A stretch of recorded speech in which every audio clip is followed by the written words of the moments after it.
नमस्कार मंडळी, कामावरून आलोय घरी, थोडा वेळ आराम केला आणि मी निघालो आपल्या वाडीमध्ये. तर वाडीत आलोय गोंडबर यांच्या घरी. या ठिकाणी आपल्याला झेंडूच्या रोपांची लागवड करायची होती. इकडे सूर्यदेवाने आपल्याला सुंदर असं दर्शन दिलं. मित्रांनो, हातामध्ये घेतलं पावडं आणि कामाला सुरुवात केली. तर या ठिकाणी आपल्याला झेंडूच्या रोपांसाठी बाड्या काढायच्या होत्या. बाड्या म्हणजे काय, तर पाट काढायचे होते.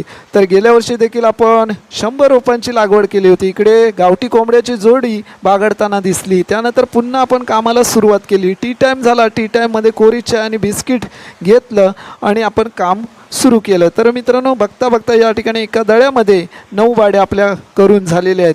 तर मित्रांनो, प्रत्येक बाडीतलं अंतर आपण 3 फुटाचं ठेवलं आहे. 3 बाय 3 अशा स्वरूपात रोपांमधलं अंतर आपण ठेवणार आहोत. तर मित्रांनो, बघता बघता आपलं काम पूर्ण झालं आहे. शेवटची बाडी राहिली होती, त्यावरती मी पावड्याने सुंदर असं पावडं फिरवून घेतलं आणि अशा प्रकारे आपल्या बाडीचं काम पूर्ण झालं आणि निघालोय